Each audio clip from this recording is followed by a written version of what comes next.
Well, good morning, everybody. Thank you for tuning in to our morning check-in for Me Free Church. It's Tuesday, July 13th. Now, today and tomorrow, we're looking at Psalm 128. Let me read the first three verses. How blessed is everyone who fears the Lord, who walks in his ways. When you shall eat of the fruit of your hands, you will be happy and it will be well with you. Your wife will be like a fruitful vine within your house, your children like olive plants. This has been called a wedding psalm for Christians. It's a psalm that speaks of how to have a happy family, and it involves two commitments. Let's look at one of them today, one of them tomorrow. The one we want to look at today is this. If I'm going to have a happy family, I have to resolve to strengthen my family unit.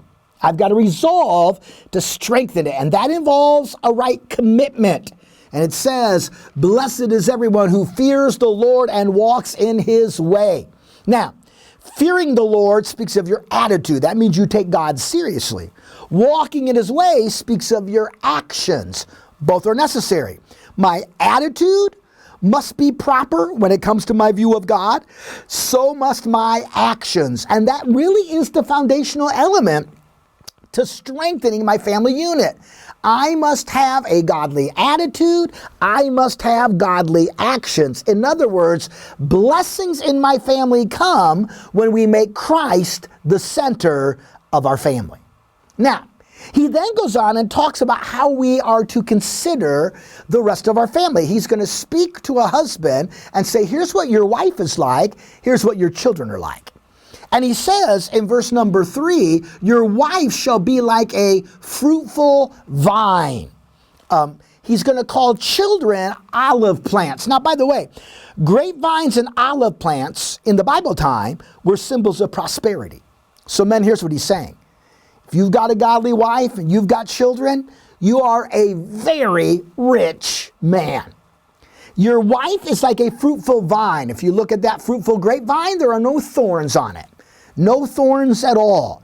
That's how that relationship is to be between the husband and the wife. She is that wonderful vine, no thorns on the vine, that brings delight. That's what he's teaching. It's a beautiful thing. Now, by the way, ladies, in the book of Proverbs, the Bible has a lot to say about wives who do kind of have some thorns. In Proverbs 11:22, a beautiful woman who lacks discretion is likened to a ring of gold in a pig's snout. I haven't preached on that one lately. Proverbs 21:19, better to live in a desert than with a contentious woman.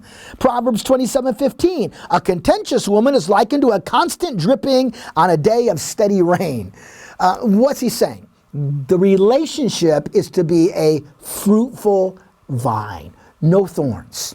And the children are like olive plants. Now notice this. They're not branches. They're independent and unique plants. Your children are not all the same. You can't always work with them the same. You can't discipline them the same. You can't treat them always the same. Why? Because they're unique individuals. They're not branches. They're individual plants. Now, by the way, something interesting. It took 10 years of careful cultivation before you got any fruit from an olive plant. I know maybe you're working with your little kids and your preschoolers and you're thinking, oh man, this is driving me crazy. Folks, listen, it's worth it. Because the way you parent them now will reap fruitful rewards years in the future. The key, you must start your family committed to having an attitude and actions that are godly. Think about that. We'll talk more about it tomorrow. Hope you have a great day, and why don't you share this on your Facebook page. See you tomorrow.